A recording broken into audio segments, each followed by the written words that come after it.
La cultura que se favorece desde el ámbito público en el 95% de las ocasiones no es rentable económicamente. ¿Y hay algún proyecto más así a futuro, alguna cosita que se pueda saber? Que se esté cocinando. O que se pueda decir, por supuesto. Nuestro proyecto estrella en el ámbito cultural de esta legislatura ha sido te podría lanzar quizás exclusiva, ¿no? De que vamos a trabajar muy intensamente por seguir dotando a la de nuevos espacios y por seguir dándole la centralidad que merece.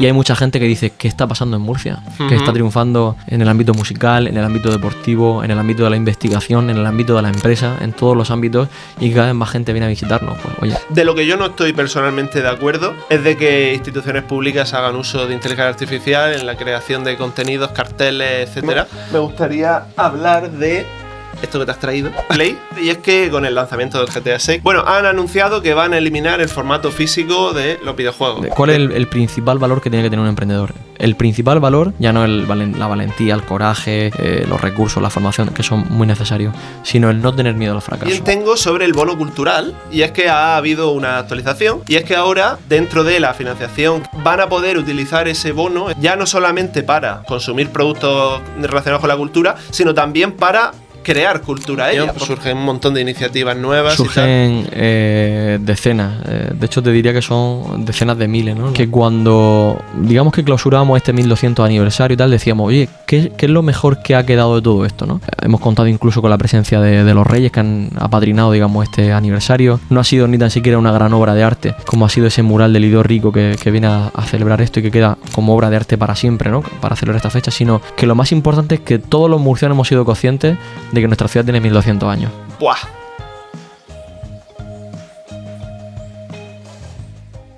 Si eres autónomo o emprendedor, tienes un negocio, una startup o una pyme, escríbeme a este correo y trabajemos tu marca juntos. Hola, bienvenidos y bienvenidas, soy Mario y hoy estamos con Diego Avilés, bienvenido, concejal de Cultura e Identidad del Ayuntamiento de Murcia.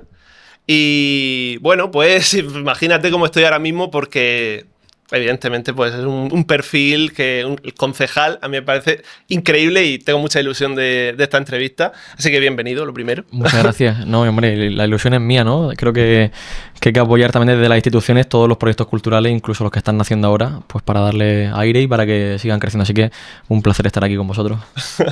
Bueno, lo primero que quería preguntarte es ¿qué tal te va todo de momento? O sea, tienes muchas cosas, mucho trabajo. Bueno, la verdad es que esto de la concejalía es una espiral de trabajo que ni yo mismo me imaginaba, ¿no? Porque es verdad que hay mucho que se ve, ¿no? Que la gente hay veces que me dice, jolín, estáis todo el día haciendo cosas, pero lo que no se ve es 3 veces superior, ¿no? 3 veces más grande.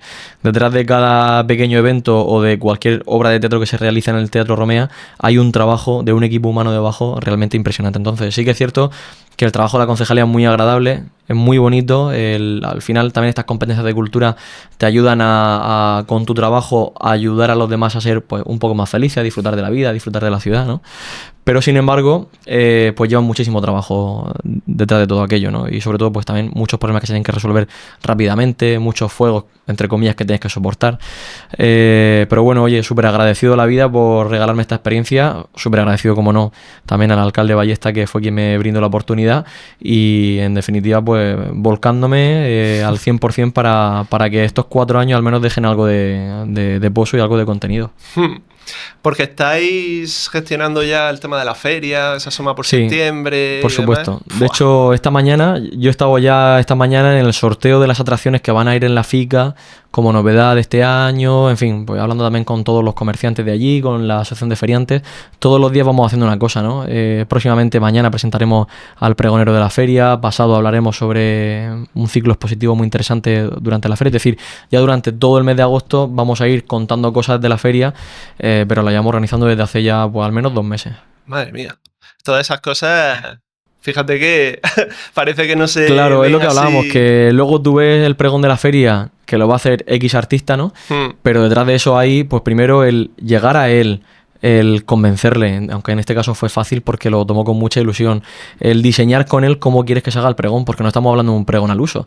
Desde hace unos años el pregón de la feria no es un pregón donde un hombre o una mujer llega y suelta un discurso de X minutos, sino que se hace un pregón musical. Estamos eligiendo artistas que estén relacionados con el mundo de la música para que en su pregón, digamos, se intercambien la palabra y la música. En el primer año mío como concejal fue Funambulista. En el segundo año fue Pepa Niorte, que además de actriz también es cantante. El pasado año fue Viva Suecia. Y este año, pues no lo puedo desvelar todavía, pero va a ser una persona, un murciano, muy relacionado con el mundo de la música, que está en la cresta de la ola. Así que ese pregón va a ser un pregón no al uso, sino un pregón musical. Básicamente un concierto, y además en la plaza del Cardenal Belluga, a los pies de la catedral. ¡Qué chulo! Pues no me lo perderé. Ahí estaré. El día 4 de septiembre. Desde luego, primicia. Eso... Primicia. Primicia. Bueno, pues si te parece bien, puedes presentarte, decir pues, de dónde vienes, cómo llegaste a estar en la posición en la que te encuentras. Sí, bueno, pues ya sabéis que me llamo Diego Avilés, ¿no? Yo nací un frío 28 de enero del 92, nací tiritando, mi madre siempre me lo recuerda, nací con mucho frío. Y bueno, desde muy pequeño, pues yo mismo me he podido considerar un poco viejo joven, ¿no? Porque siendo un niño, a mí me interesaba que pronto acabaran los Simpsons para ver el telediario. O me interesaban las conversaciones de adultos, ¿no? Cuando venían amigos de mis padres a mi casa. O me interesaban aquellas cosas que a lo mejor pues, a otro niño no le interesaban tanto. Eso sí, nunca perdí la esencia de ser un niño. Obviamente yo jugaba en la calle, tenía a mis amigos tanto en el colegio como en el barrio, pero siempre nací pues quizá con esa cosa un poquito diferente de que me gustaban a veces pues estar al tanto de la realidad política, social, cultural de la ciudad. Y esto me llevó, en este caso, a vincularme con la política mientras que estudiaba la carrera.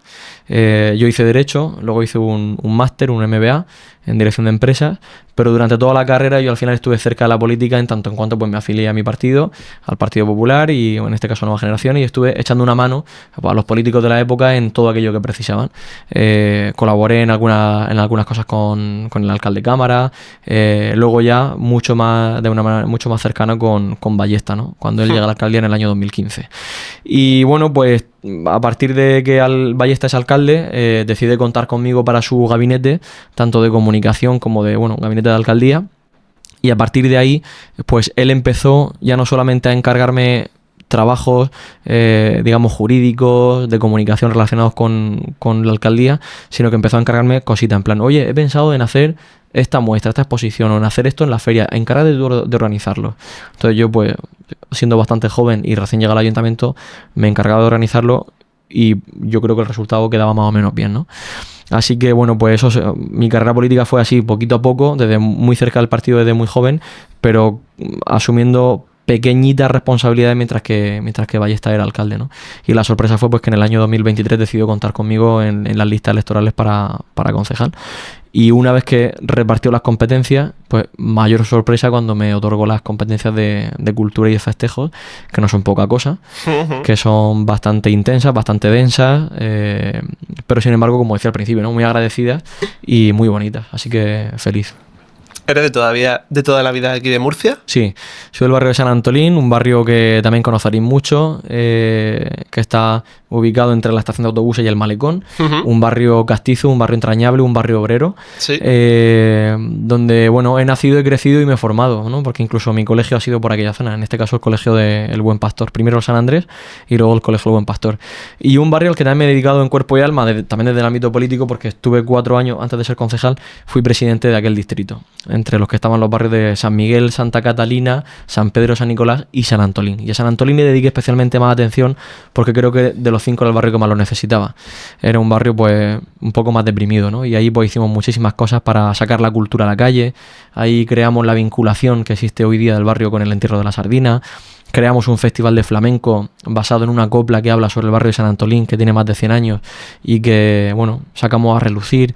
Y muchísimas actividades en calle que hicieron que la gente del barrio de San Antolín disfrutara de la cultura en la calle y al mismo tiempo se sintiese orgullosa del barrio en el que vivía. Entonces fue un barrio que creo, desde mi humilde opinión, que floreció en cierta medida, ¿no? Y la gente empezó a verlo con otros ojos. Así que, sinceramente, a día de hoy, una de las cosas de las que más orgulloso me siento, ya no de mi carrera política, que es muy pequeña y humilde, sino de mi vida, es de haber trabajado tanto y desde mi punto de vista con tanto amor y tanto cariño por mi barrio. Qué bonito. A mí Murcia la verdad es que me encanta. Murcia, la región entera, me parece un sitio precioso. Es verdad que en estas fechas, sobre todo 45 grados La gente a la huye sombra, de la ciudad, ¿no? la gente parece que sale un poco corriendo y se va a la playa. Bueno, pero la tenemos muy cerca. Sí, sí, O sea desde que luego. esa es otra de las grandezas de esta tierra, ¿no? Que a 20 minutos en coche tienes la playa, o sea que... Y la montaña, Y la de montaña, todo, hay tienes muchísimas... de todo, sí. Pues bueno, yo te conocí en la Cárcel Vieja, te conocí en persona, quiero decir, porque es verdad que ya te había contactado por Instagram y demás, lo cual a mí fue una grata sorpresa el ver que me respondiste y que tenías interés en venir y demás cosas. Por supuesto. Nos conocimos en la Flower of Mars, en la Flor de Marte, tengo apuntado el nombre, de Alessandro Shirafa. Efectivamente. Bueno, Sharafa, creo sí, que es que el apellido yo el italiano lo llevo un poco regular. Yo también.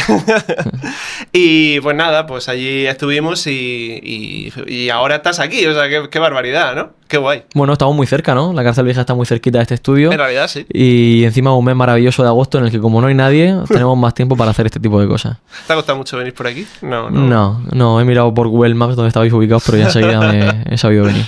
Bueno, pues me gustaría hacerte algunas preguntas que a lo mejor son un poco menos obvias para lo que se le preguntaría a un concejal y me gustaría saber qué hobbies tienes, qué cosas te gustan hacer fuera de tu trabajo. Pues mira, soy tan normal y tan sencillo que me gusta lo que le puede gustar a cualquier persona de mi edad, que es disfrutar de la naturaleza, disfrutar de la compañía de mis amigos, matar el tiempo, en el buen sentido de la palabra, divirtiéndome y riéndome con la compañía que elijo en cada momento.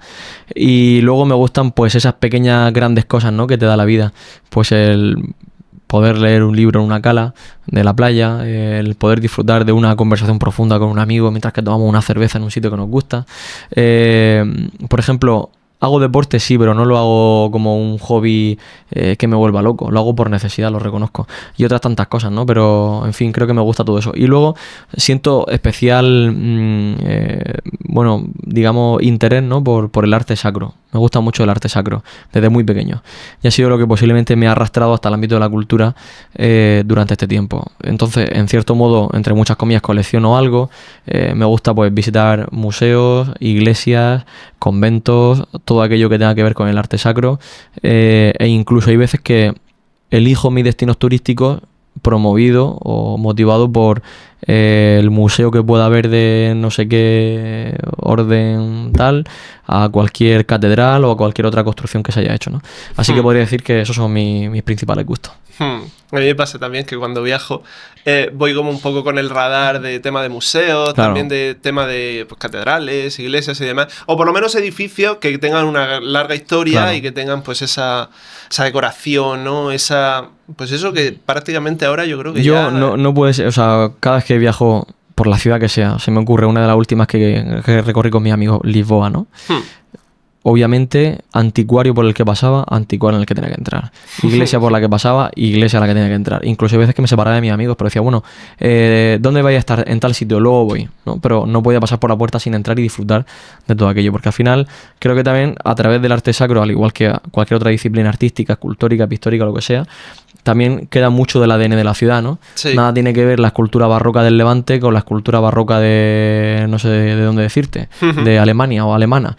Tiene también mucho que ver incluso el carisma de la gente, ¿no? Entonces, a través de esa arquitectura, esa pintura, esa escultura, puedes saber mucho de la tierra que visitas. Y eso también me gusta mucho. Y todo eso es lo que define la cultura de un lugar. Interesantemente, todo ese... Claro, son muchos aspectos al mismo tiempo y toda esa cultura tradicional, que es otro tema en el que me gustaría abordar, esa cultura tradicional, pues hablemos del bando de la huerta, de las fiestas de primavera, de la Semana Santa, ¿no? Que son reivindicarlas y son muestras identitarias, ¿no? Claro, son muestras identitarias, pero reivindicarlas y mantenerlas todo el tiempo y tal, tiene que ser un trabajo complejo también. Sí, pero si hablamos, por ejemplo, de Murcia, creo que en Murcia somos unos afortunados y posiblemente no somos ni tan siquiera conscientes, ¿no? Fíjate que el alcalde Ballesta, cuando denominó, digamos, las concejalías, las competencias, la mía, hace 4, 5, 6 años, habría sido Concejalía de Cultura y Festejo. Sin embargo, él fue un poco más allá y la llamó Concejalía de Cultura e Identidad, ¿no? Porque creo que la identidad engloba mucho más que el propio festejo. Hay mucho patrimonio inmaterial que nos define que es identitario. Se me ocurre el canto de los auroros y no es un festejo como tal, como pueda ser el entierro de la sardina. Así que eso creo que engloba mucho más. Pero, sin embargo, creo que en Murcia, volviendo otra vez a la raíz de la respuesta, Creo que somos unos afortunados porque la ciudad participa mucho en sus tradiciones. Y además los niños y los jóvenes están muy vinculados a sus tradiciones. Si hablamos de Semana Santa, creo que en pocas ciudades como en Murcia podrás encontrar tanto público joven y niño en una procesión de Semana Santa como en Murcia. O en un entierro de la sardina o en el bando de la huerta. Y te digo más, aún más difícil, dentro de una peña huertana, dentro de una campana de auroro, dentro de una cuadrilla, sigue existiendo esa gente joven. Y al margen de todo eso, también estamos rodeados y enriquecidos de un grupo de profesionales de este ámbito que siguen investigando en todos aquellos aspectos de la etnomusicología, todos aquellos aspectos sociales, o también siguen indagando en los archivos, descubriendo cosas. Entonces creo, sinceramente, que en Murcia somos unos afortunados y que esa cultura popular, esa identidad, se sigue manteniendo y además se sigue manteniendo prácticamente intacta. Además es la marca propia de Murcia, ¿no? Tenía una pregunta que es... Cuando la cultura de la región o la cultura de una ciudad está ligada a la tradición, ¿hasta qué punto esa cultura también ha de evolucionar o de modernizarse? ¿Hay cabidas? ¿Cómo? Sí, por supuesto. Mira, perdonad que siempre mencione al alcalde Ballesta, pero lo considero mi padrino político y decía, siempre era muy acertado en muchas cosas, ¿no? Y él siempre hablaba de raíces y alas. Raíces para agarrarse a la tierra y para seguir indagando, pero alas para volar, ¿no? Y de hecho, si nos fijamos en todos los calendarios festivos que tiene la ciudad de Murcia, feria, Navidad, Semana Santa, fiestas de primavera, siempre hemos trabajado mucho el mantener esa cultura y esa tradición, ese origen, pero sin embargo ir reinventando cosas que vayan haciendo una fiesta aún más atractiva. Por ejemplo, si pensamos en Navidad sigue en el epicentro de nuestra agenda pues lo tradicional, las cuadrillas, los villancicos, nuestros dulces típicos, los belenes como centro neurálgico, digamos, de la celebración de la Navidad, pero hemos creado el Jardín de los Sueños, el Jardín del Malecón, hemos creado el árbol de Navidad de la Plaza Circular, el mercadillo de la Glorieta, y hemos hecho que Murcia hoy sea una de las principales capitales, en un programa que no sé si se puede mencionar, pero lo voy a hacer en equipo de investigación. Hace unos meses hablaban de las principales capitales que se dedican a esto de la Navidad, ¿no? Que están repuntando, y Murcia era una de ellas. Pero como esto te hablaría del entierro de la sardina. En este año que se han celebrado 175 años del entierro de la sardina, hemos recuperado un desfile basado en las carrozas de los años 20 y ha salido un desfile extraordinario con carrozas tiradas por caballos. Hemos recreado carrozas que según imágenes y fotografías que se habían perdido, incluso del nodo, se han recreado y han salido nuevamente a la calle, pero también hemos creado espectáculos piromusicales y audiovisuales que también hablan de a dónde queremos llegar, ¿no? Así que creo que hay que mantener ese equilibrio entre mantener la raíz, la tradición, pero siempre inventar y crear cosas nuevas. Totalmente, estoy de acuerdo.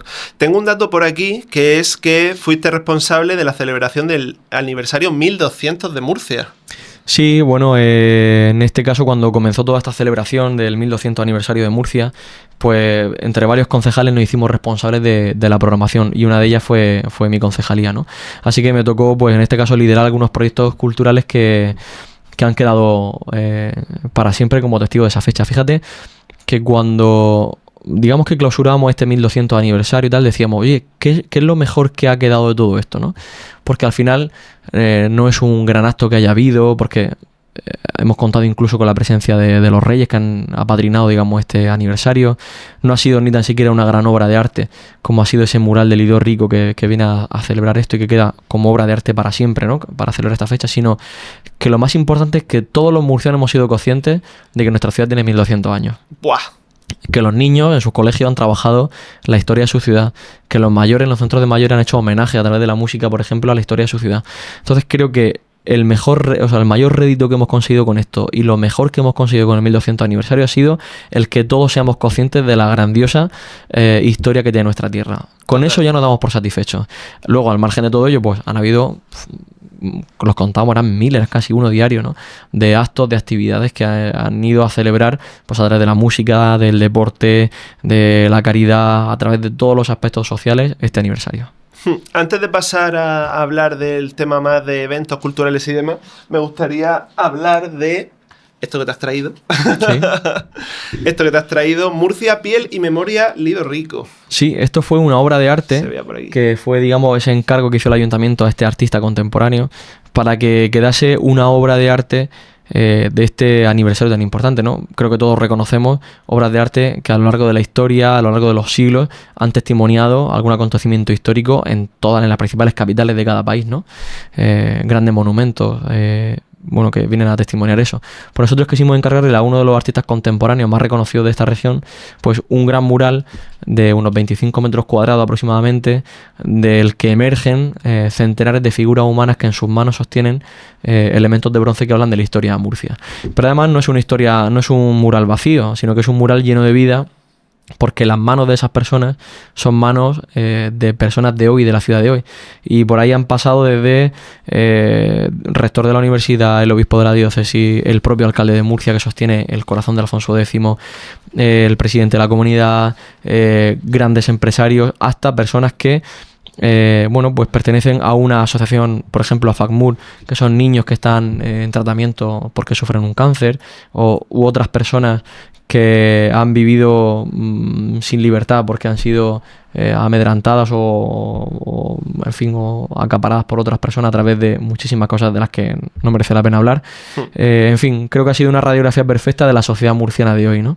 De más a menos, de mujeres a hombres, de izquierda a derecha, de todos los ámbitos. Y esa queremos que sea la obra que dentro de 400, 500 años, pues la gente siga recordando como ese testimonio fiel del 1200 aniversario de Murcia. Qué bonito. Y además, pues, perdóname, ya termino con esto, sí, una pieza que estuvo, cuando acabó, se presentó en el Palacio Almudí. Estuvo acompañada de una exposición que duró algunos meses. De ahí se fue a la sala Alcalá 31 de Madrid, en una de las salas más demandadas de la cultura en Madrid. Y de ahí vuelve ahora a la Cárcel Vieja, donde se instalará ya para siempre. ¡Wow! Pues eso sí que es primicia. Alucinante. No, desde luego. Pondré imágenes del interior y nada, muchísimas gracias por traerte el detalle. Quería preguntarte también hablando sobre... Madre mía, me tengo que acercar al micro. Quería preguntarte también sobre el tema de qué papel juega la cultura. A lo mejor podemos hablar de Murcia, pero también yo creo que lo podemos hablar en general. ¿Qué papel juega la cultura en el tema de la economía? Bueno, importantísimo. Todos sabemos que la cultura es un motor económico imprescindible para una ciudad, que la cultura ciertamente pues es un derecho, es necesaria, nos identifica, nos hace libres, nos hace humanos, todavía más humanos, pero también es un motor turístico, económico, social, que es imprescindible en cada una de nuestras ciudades, ¿no? Y aquí voy a diferenciar entre cultura en negrita y cultura popular. Con la cultura en negrita hablo de museos, salas de exposiciones, teatros. Todo lo que genera en la industria cultural es realmente impresionante. De hecho, el presupuesto que tiene la Concejalía de Cultura va destinado íntegramente o casi íntegramente, ¿no?, a alimentar ese tipo de proyectos y por tanto favorecer a las personas que se dedican al teatro, a la música, a las artes plásticas, etcétera. Pero luego la cultura popular también mueve millones de euros.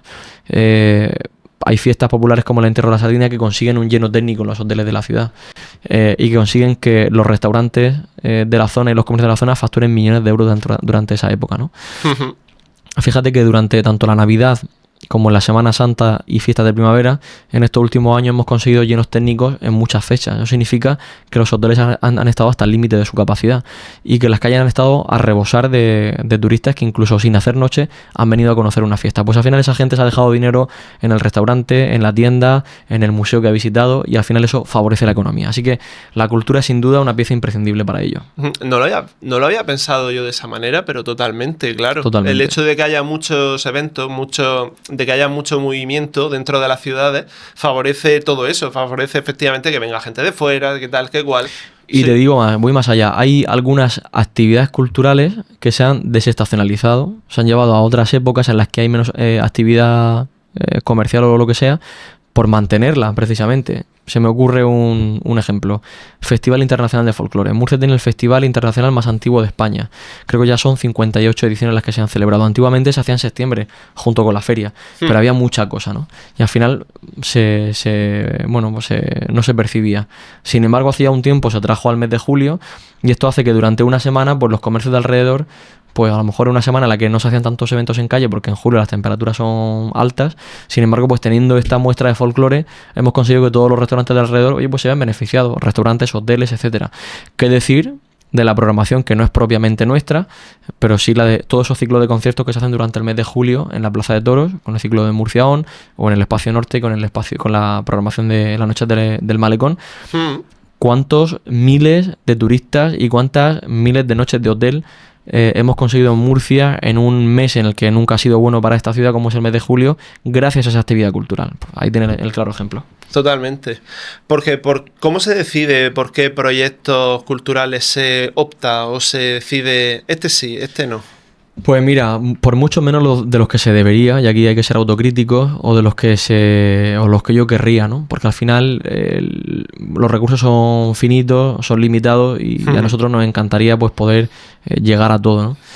Pero sí que es cierto que hay muchos proyectos que llegan a la mesa, que son proyectos que sabemos que tenemos que de una manera o de otra tenemos que apoyar, ¿no? Porque son proyectos que favorecen una marca de ciudad. Son proyectos que van más allá de lo pequeñito y de lo ordinario. Y son proyectos que vienen a posicionar nuestra tierra, ¿no? Así que en ese caso sacamos fuerzas de donde no las hay. Ayudamos muchas veces para un promotor, casi que le es más agradecido que tú le cedas un espacio y le des publicidad a que tú puedas subvencionar con ese poquito de dinero lo que sea, ¿no? Entonces muchos de esos empresarios, muchos de esas personas, muchos de esos promotores, muchas veces se ven más favorecidos con que tú le cedas el Teatro Romea, le des publicidad y hagamos una rueda de prensa, a qué tal, ¿no? Y en eso estamos siempre, en el detalle, ¿no? Al final se hace muy difícil porque, ya te digo, los recursos son finitos, el año es muy largo, todos los proyectos no llegan al mismo tiempo, pero intentamos llegar siempre al máximo posible.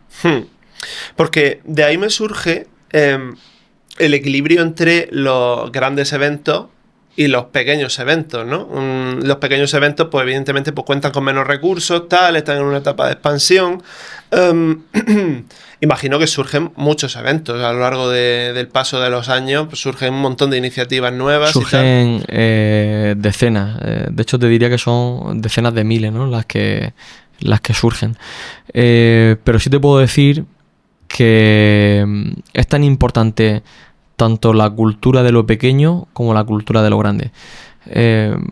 Por ponerte un ejemplo, desde la Concejalía de Cultura gestionamos desde obras de teatro en el Romea que se celebran por una semana, que hacen lleno técnico, que vienen grandes personas del mundo de la escena, que son reconocidos por todos, a liderar una obra, o un gran desfile de la Entierro de la Sardina que congrega a cerca de 1 millón de personas dentro del centro de la ciudad, a lo más pequeño como pueda ser un taller de patrimonio en el centro cultural que esté más alejado del centro de la ciudad. Me atrevo a decirte también que pocas ciudades como la de Murcia tienen las infraestructuras culturales que tiene Murcia. Estamos hablando de una ciudad de 500.000 habitantes, pero con una población muy descentralizada, con muchísimos núcleos de población que son nuestras pedanías. Tienen centros culturales, algunos de ellos incluso también auditorios y teatros. Y claro, alimentar todo eso no es fácil. Estamos hablando de cerca de 50 centros culturales que son espacios donde se concentra la vida de las pedanías, que ofrecen talleres, obras de arte, conciertos, espacios de recreo, espacios de reunión, y esos espacios también hay que alimentarlos y hay que prestarles mucha atención, ¿no? Así que creo que es tan necesaria la política cultural de lo grande como lo de lo pequeño.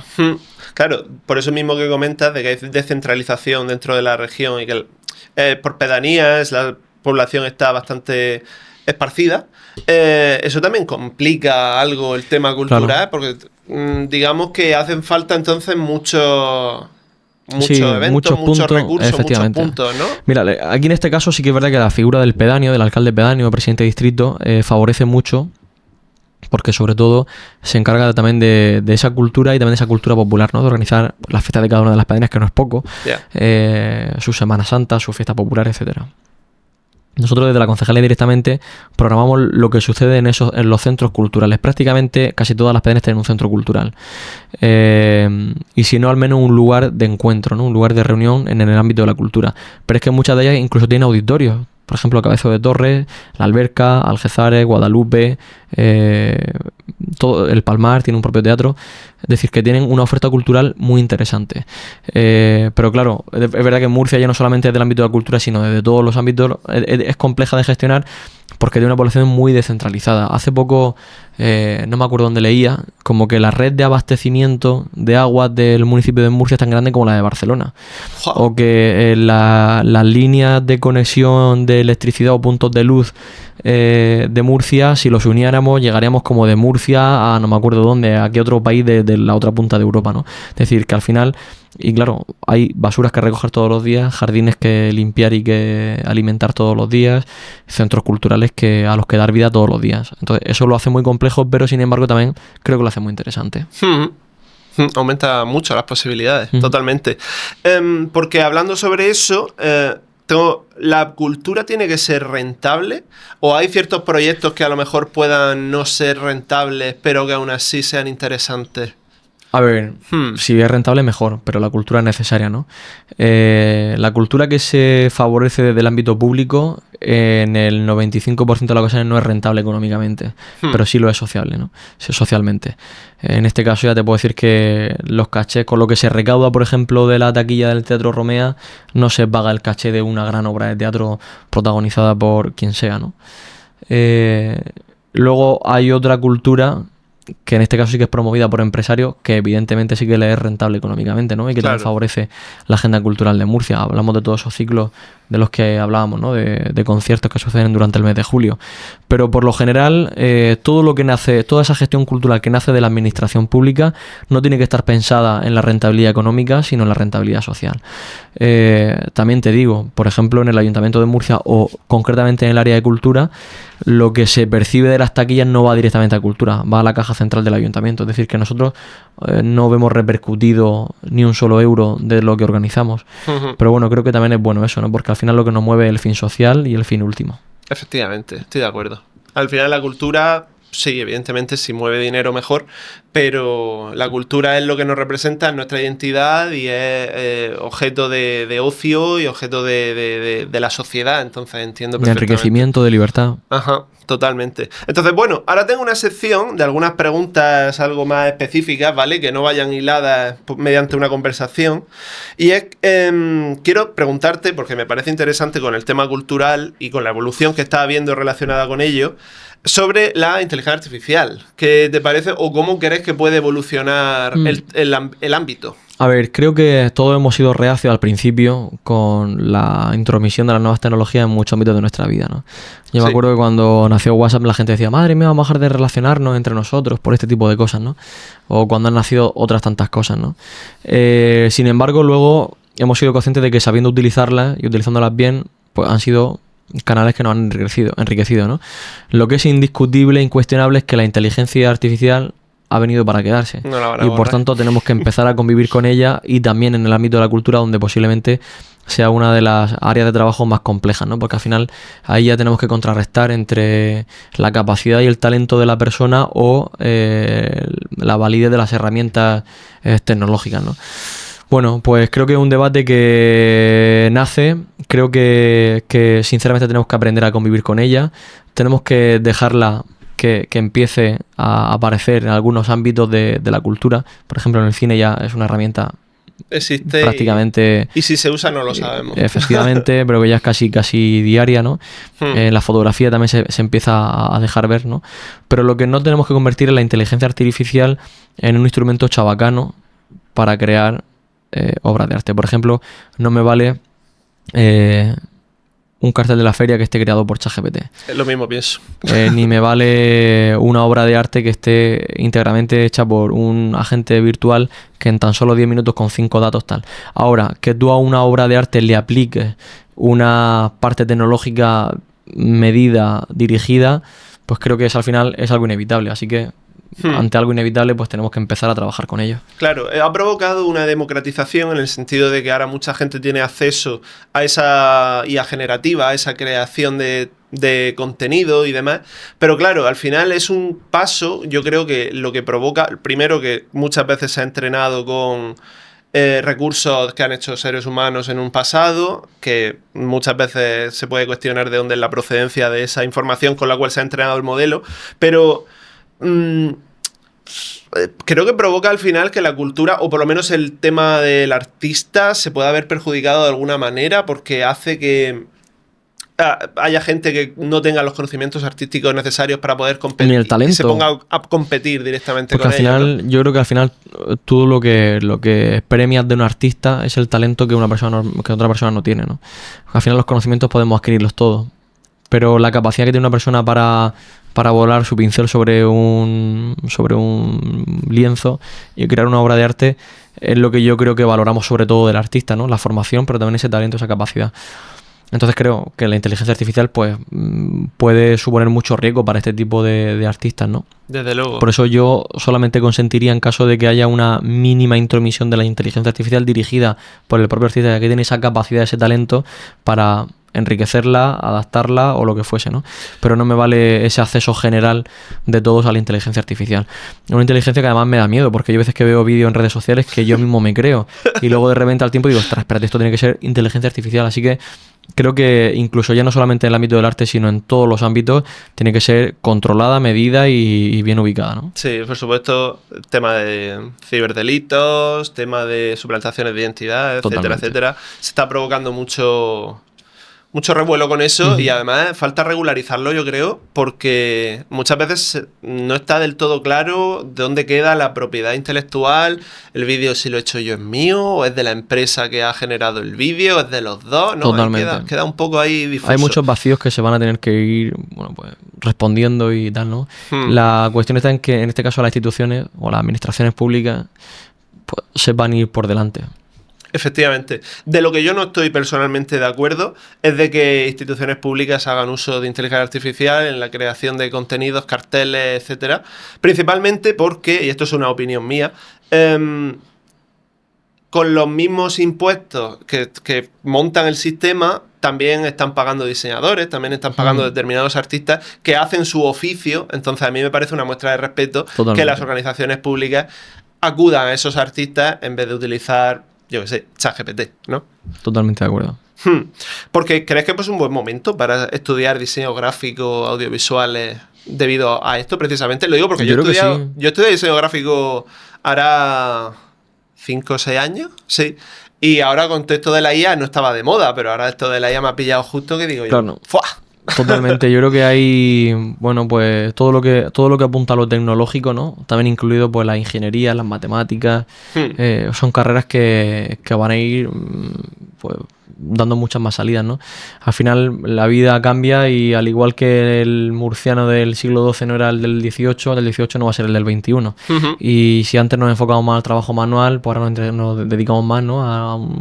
Luego a la industria, luego a no sé cuántos. Pues ahora nos toca esa época, esa etapa de estas nuevas generaciones de la presencia de las nuevas tecnologías, de la inteligencia artificial. Así que todas las personas que estudien ese ámbito de carreras pues se van a ver beneficiadas seguro. Segurísimo. Estamos en una etapa... No sé si es una etapa de transición o más bien se va a quedar permanentemente esa etapa de transición, porque como ha habido el salto a lo digital no hace tanto tiempo y las redes sociales se han convertido en el medio más masificado de todos los que hay, me parece que estamos viviendo una etapa compleja en ese sentido. Redes sociales, TikTok, Instagram... Sí, a ver, las redes sociales, fíjate, son a veces tan malditas como necesarias. Yo siempre pongo el ejemplo de que yo he encontrado amigos del colegio gracias a las redes sociales, con los que ya no tendría contacto si no fuese por ello, ¿no? Pero también he recibido muchos insultos anónimos de gente que se ha dedicado por redes sociales a aprovecharse del anonimato, ¿no? Entonces tiene pues cosas muy positivas y otras cosas no tanto. Pero que son cosas que han venido para quedarse, obviamente. Por ejemplo, ¿tú recuerdas cuando viste los primeros coches eléctricos por la calle? A mí me sorprendieron. Yo me acuerdo que yo decía, jolines, esto es de película, ¿no? Total. Esta mañana escuchaba una noticia de que en estos primeros 6 meses del año ha aumentado un 30% la compra de vehículos eléctricos. Existe un cambio de conciencia en la gente. La gente ya apuesta cada vez más por el coche eléctrico y por el coche híbrido. ¿Pero por qué? Porque también las instituciones han fomentado ello. Pues fomentando ayudas económicas e incluso normativas en las que obligan a las grandes marcas de vehículos a ya construir X porcentaje de vehículos híbridos o eléctricos, ¿no? quiero decirte con esto, que lo que parecía un sueño futurista, hoy día es una absoluta realidad. Estamos conviviendo con vehículos 100% eléctricos. Pues yo creo que todo esto va a pasar también con la inteligencia artificial y con otras tantísimas herramientas que llegan, que parecen que nada, que esto va a ser una moda de un tiempo, pero creo que en la sociedad de hoy todo lo que llega nuevo lo coge, lo adapta y lo preserva. Eso, sorprendentemente, también ha causado, evidentemente con este avance, también ha habido como una contraposición hacia la dirección más tangible, más humana, más... hablamos de plataformas de streaming como Spotify, hablamos de las redes sociales, hablamos de tal, pero ha habido un gran auge de conciertos, de personas que quieren ver a su artista, a su cantante. Todo está volviendo a, digamos, creo, a ese origen, ¿no? También he leído que como que la generación, no sé, de hecho no sé cómo se llama la generación que viene después de la Z, pero como la generación siguiente a la Z, como que son generaciones que están valorando mucho todo aquello que hemos perdido en la generación Z, los millennials y demás, ¿no? Que pues toda esa parte digital. E incluso también he leído que hay como una vuelta a esos orígenes, a esas creencias, a esa participación hasta incluso religiosa. Sí, es decir, ¿verdad? como que los jóvenes vuelven a acercarse. En el caso yo soy una persona creyente y practicante, pues como que cada vez va más gente joven, ¿no? A la iglesia a practicar de tal. O hay movimientos de gente joven dentro de la iglesia como que vienen a favorecer un poco la vuelta a ese origen, ¿no? Bueno, oye, pues bienvenidos sean. Yo creo que todo eso enriquece y todo eso es bueno. Es un fenómeno interesante y curioso y que me gustaría abordar o entender o investigar. ¿Cómo es posible que las nuevas generaciones estén interesadas por ciertas cosas que otras generaciones se han ido perdiendo poco a poco? Me parece muy interesante. Quizá porque eso que se ha ido perdiendo se ha convertido en algo exótico. Puede no ser. sé. Podría serlo, sí. Pero desde luego yo creo que esa vuelta al origen es sana, ¿no? Nos da identidad como humanos. Bueno, pues otra temática que tengo es una noticia bastante reciente sobre Play. No sé si te puede sonar, y es que con el lanzamiento del GTA 6, que va a salir en para 2027, no estoy seguro ahora. Bueno, han anunciado que van a eliminar el formato físico de los videojuegos, de que ahora todas las compras de videojuegos se van a realizar de manera completamente online, mediante, pues, te lo compras y está en tu cuenta directamente. No tienes acceso a él. También desaparecieron los videoclubs, ¿verdad? Pues también desaparecieron los videoclubs Pues, gracias a Netflix. Efectivamente. Desafortunadamente, creo que eran espacios llenos de vida. Yo tengo recuerdos de la infancia súper bonitos de ir al videoclub que había en la calle Jara Carrillo, de ir ahí a alquilar la película, volver a casa con la ilusión corriendo de poder verla, ¿no? Bueno, son cosas que desafortunadamente se han perdido, ¿no? Pero ¿cuál es la parte positiva de todo esto? Pues que creo que más población que nunca tiene acceso al cine, ¿no? Gracias a Netflix y gracias a otras plataformas. Sí, por la cuestión económica, sobre todo. Cuestión económica y accesibilidad. No tienes que desplazarte a tal, sino que directamente desde casa eliges la película que quieres de una variedad kilométrica, y entonces creo que mucha más gente tiene acceso al cine posiblemente, me estoy arriesgando con esta declaración, que hace un tiempo. Bueno, también hay gente que lee, yo soy de libro en papel, hay gente que prefiere hacerlo en digital. Y yo creo que pues con los videojuegos también va a pasar eso, ¿no? Yo también recuerdo el ir a tiendas que eran exclusivamente de videojuegos. Recuerdo una en el Jardín de la Pólvora, que me encantaba, que siempre iba a comprar pues el videojuego que me tocaba en cada momento. Me acuerdo de Vice City cuando se puso de moda, cada una de las sagas de los Sims, Super Mario obviamente, en fin, todos esos videojuegos que, sobre todo la experiencia de compra, ¿no? Quizás se hace más inerte ahora el meterte por internet, lo descargas, lo instalas fuera. Antes el proceso de ir a la tienda, dudar en elegirlo, en comprarlo físicamente, en pagarlo, en ir a casa con la ilusión de llegar corriendo, esa parte más bucólica se ha perdido, pero bueno, creo que al final a lo que estamos llamados. Yo, pues fíjate, tengo 25 años y yo sí recuerdo videoclubs. Yo recuerdo algunos, o sea, fíjate, no han desaparecido hace tanto tiempo. El último fue el del Infante, creo. No tengo creo que fue hace muy poquito tiempo, sí. No tengo ni idea. Pero y al final yo creo que con este tipo de avances se pierde algún tipo de derecho para el consumidor por el camino, en el sentido de que si yo tengo la compra, si yo ejecuto la compra, es verdad que vale. Netflix, por ejemplo, por 10 euros tienes toda la biblioteca de cientos de productos audiovisuales o yo qué sé, el Game Pass de Xbox, lo que sea, por una cantidad de dinero pequeña puedes acceder a una biblioteca gigantesca. Pero claro, mi punto es que cuando dejes de pagarlo has perdido absolutamente todo, porque en ningún momento ha sido realmente propiedad tuya, ha sido más bien un alquiler, Fíjate, ¿no? pues en eso no había caído yo. Pero la verdad es que es un debate muy inteligente y muy... Sí, tienes toda la razón. Entonces, claro, si tú tienes un producto, te compras un Blu-ray y lo tienes en tu casa, pues en tu derecho está decir que pues, lo tienes tú, que es tuyo, que no lo vas a perder, o incluso puedes venderlo después, ¿no? Entonces, claro, muchos negocios, videoclubs y muchos negocios se van a ver muy incluso de segunda mano, afectados. claro. Incluso de segunda mano, Todos ¿no? hemos comprado vinilos en tiendas de segunda mano, ¿verdad? Totalmente. O sea que... De hecho, los vinilos ahora parece que han vuelto Sí. a la vida, ¿no? Yo tengo de hecho varios y lo compré no hace mucho, en medio de la fiebre del vinilo.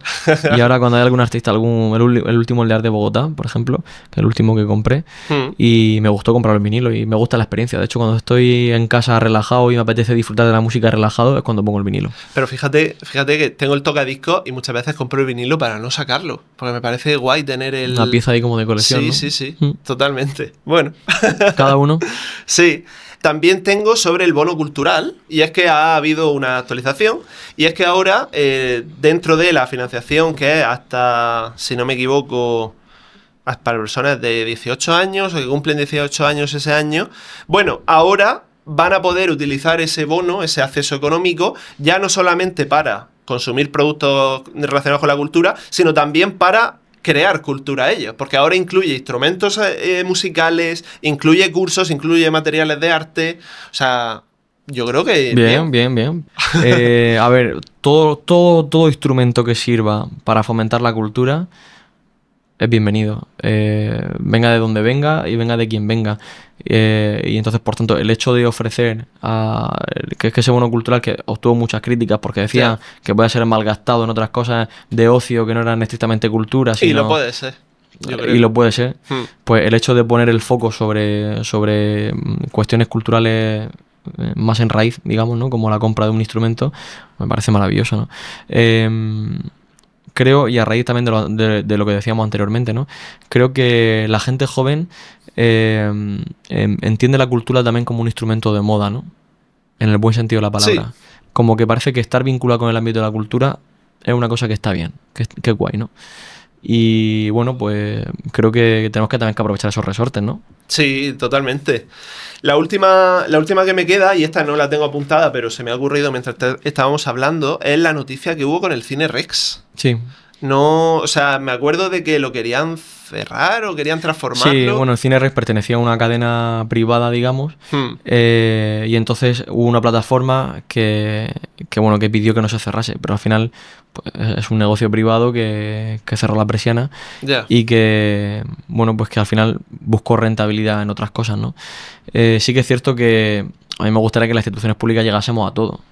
Pero se hace totalmente imposible. Si eso fuese así, no habría patrimonio hoy día, que incluso es de ámbito municipal, que está todavía esperando su momento. Entonces, bueno, creo que el proyecto que se va a desarrollar ahora con el Cine Rex, que se comunicará seguro que muy pronto, por parte de una empresa privada, va a ser creo que un uso bastante respetado y querido. Vale, es que no, lo preguntaba principalmente porque no sabía cómo estaba el asunto. Sí que considero que muchas veces la cultura, evidentemente, no viene solamente desde lo público, también viene desde lo privado. Y el Cine Rex, ya que era patrimonio y de los poquitos cines locales que quedan, de hecho, no sé si queda ninguno, ni siquiera. Bueno, ahora son todos multinacionales y grandes. La Filmoteca, que era el Cine Salcillo antiguo, hoy Filmoteca Regional, que sí que depende de la administración pública. Es un corazoncico, ¿no? del cine ahí en pleno centro de la ciudad, donde además no solamente se proyectan originales e incluso cine histórico, sino donde además también se hace una labor de conservación muy importante, ¿no? Porque ahí se restauran películas que han sido grabadas o están basadas en Murcia, de cineastas murcianos, pequeños documentales. Entonces, al final, en el centro tenemos ese lugar tan especial, ¿no? Pero bueno, al final, pues hay que entender que que hay veces que la administración puede, otras veces que no tanto, pero que sin embargo lo que sí que está claro es que los usos a los que se van a dedicar también van a estar vinculados a la cultura y el nombre del Finerres va a permanecer. Pues nada, estaremos atentos a la noticia a ver qué se cuece. Supongo que todavía no se puede saber. No, además no depende de nosotros, esto ya es un ente privado. Ya, cierto, totalmente. Bueno, pues yo hasta ahora ya tengo más o menos todo lo que tenía así planeado. Sí que me gustaría que me dijeras cómo desconectas de tu trabajo, de la política, cómo... Pues mira, es verdad que o sea, este trabajo al final nunca descansa, ¿no? Siempre estás vinculado al día, aunque sea con un simple WhatsApp de alguien que te manda por algo, ¿no? Del trabajo. Es imposible, no es como otros trabajos que tienen amigos míos en el que el viernes a las 3 cierran la puerta y hasta el lunes que vuelven no vuelven a abrir el ordenador. Tal. Aquí estás siempre en ese constante acceso y bueno, pues en ese estado de alerta constante. Pero sin embargo, personalmente soy una persona que desconecta muy fácilmente de su día a día. Es decir, yo soy una persona que cuando entro dentro de las fronteras de mi guarida, que es mi hogar, que es mi casa, parece como que dejo la mochila fuera y salvo que haya una intromisión porque me llaman, porque tal, me pongo en otras cosas, ¿no? Ya sea con cosas de, en fin, de casa, cine, película, libro o simplemente una compañía. Y luego también, pero disfruto mucho, sobre todo, donde desconecto de verdad es cuando salgo de Murcia. Cuando salgo de Murcia, del municipio, de la región de Murcia, es cuando desconecto porque ya parece que el estar en otra ubicación física te hace no estar tan atento a lo que has dejado de trabajo en tu tierra, ¿no? Totalmente. Sin embargo, si hay un día que no trabajo, por lo que sea, pero estoy paseando por el centro de la ciudad, pues estoy pensando, este cartel, no sé qué, voy a avisar a mi compañero para decirle que este árbol no sé cuánto, ahora que he visto a me he acordado que no sé cuánto. Ahí no desconecta. Cuando, sin embargo, sales de fuera del ámbito territorial, sí que desconectas bastante. Así que, bueno, creo que la mejor manera de desconectar es sin duda viajar. Y ojalá pudiera hacerla más. Ojalá. A mí también me gusta mucho viajar, evidentemente por cuestiones económicas, pues se viaja más o se viaja menos, pero bueno. Pero a veces es tan fácil como coger el coche y moverte unos kilómetros más arriba. A veces es mucho más barato y mucho más fácil y mucho más accesible de lo que nos imaginamos. Totalmente. Tenemos un montón de bellezas por aquí por la región que estamos muchas veces sin explorar, yo mismo, o sea... Pues... Vale, pues nada, ya dentro de poco... la feria. ¿Y hay algún proyecto más así a futuro? ¿Alguna cosita que se pueda saber? Que se esté cocinando. A ver, que se esté cocinando. O que se pueda decir, por supuesto. Mira, pues te voy a adelantar algo que, bueno, que creo que ya suena por los ámbitos de la actualidad política, municipal y cultural. Y es que nuestro proyecto estrella en el ámbito cultural de esta legislatura ha sido la Cárcel Vieja. Ya ves. Y a la Cárcel Vieja todavía le queda seguir creciendo y a la Cárcel Vieja todavía le queda seguir recuperando parte del edificio que aún permanece en estado ruinoso. Y desde luego la alcaldesa, Rebeca Pérez, todo el equipo, somos súper conscientes de que tenemos que poner el ojo en la Cárcel Vieja y dotarlo de los instrumentos necesarios para seguir recuperando nuevos espacios, ¿no? Entonces te podría lanzar quizás esa exclusiva, ¿no? De que vamos a trabajar muy intensamente por seguir dotando a la Cárcel Vieja de nuevos espacios y por seguir dándole la centralidad que merece.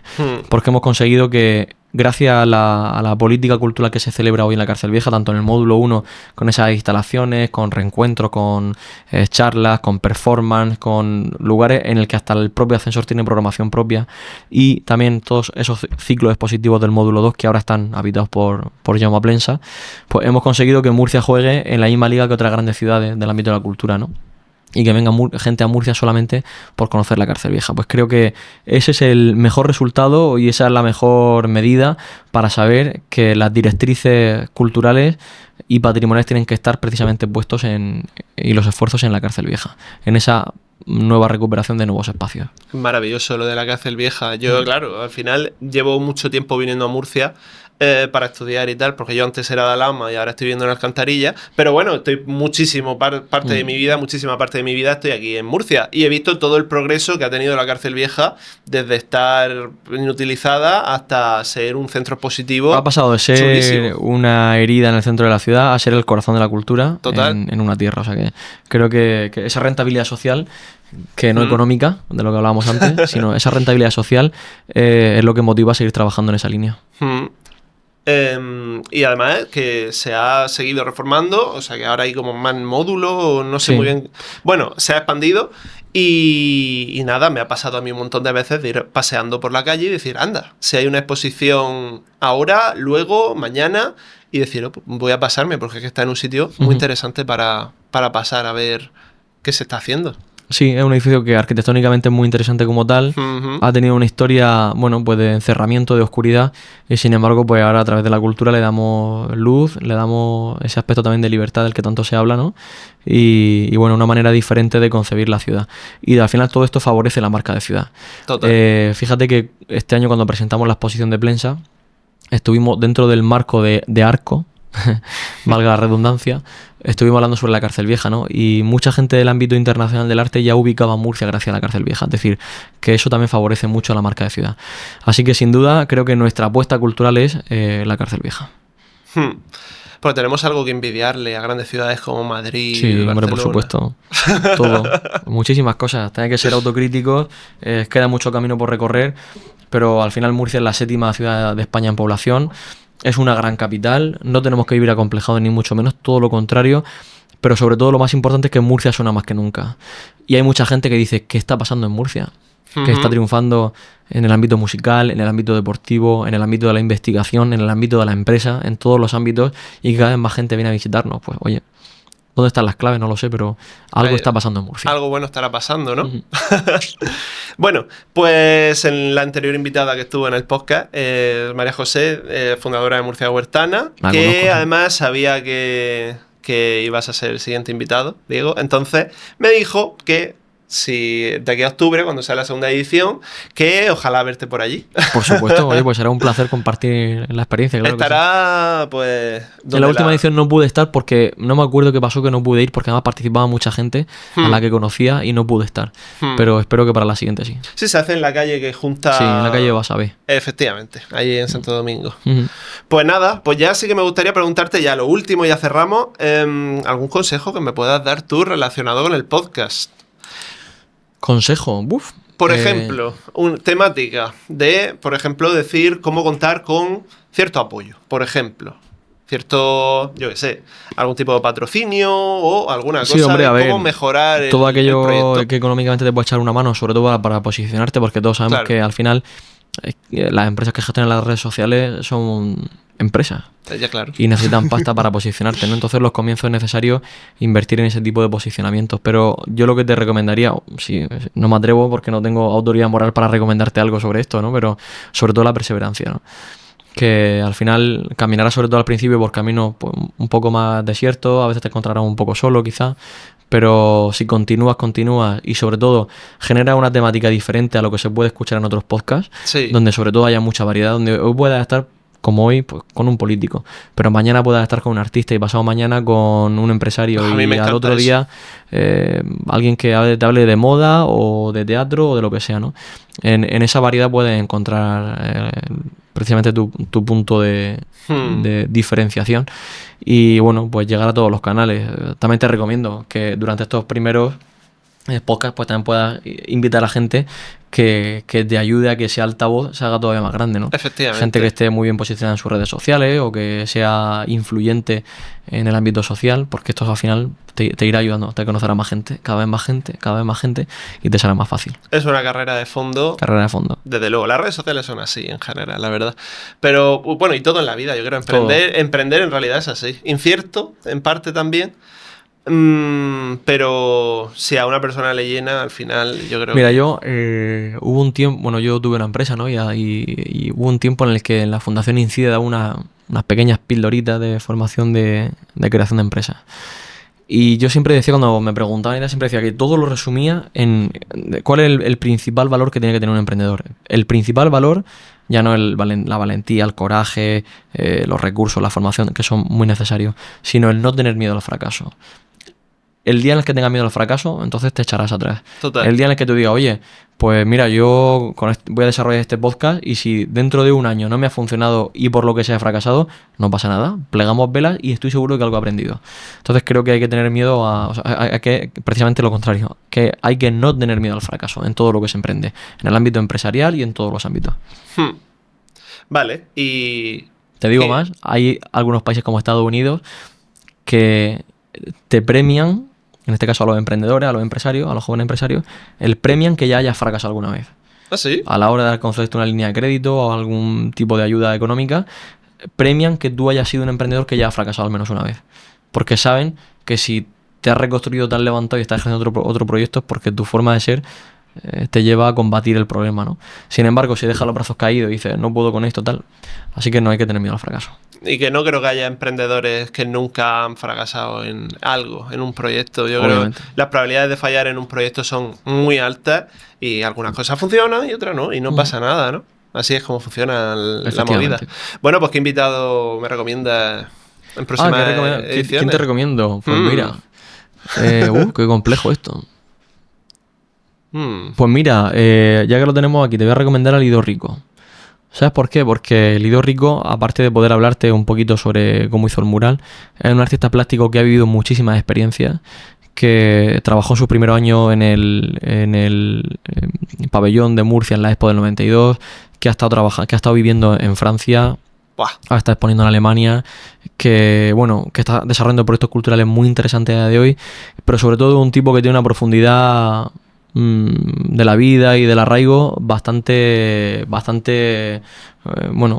transparente y bastante bonita. Entonces creo que aparte de que te puede ayudar a atraer gente, a atraer público interesado en su obra, a tu podcast, creo que te puede dejar titulares muy finos, muy hilados y muy buenos. Así que te lo recomiendo y si quieres te pongo en contacto con él. Ay, pues muchísimas ¿Sí? gracias.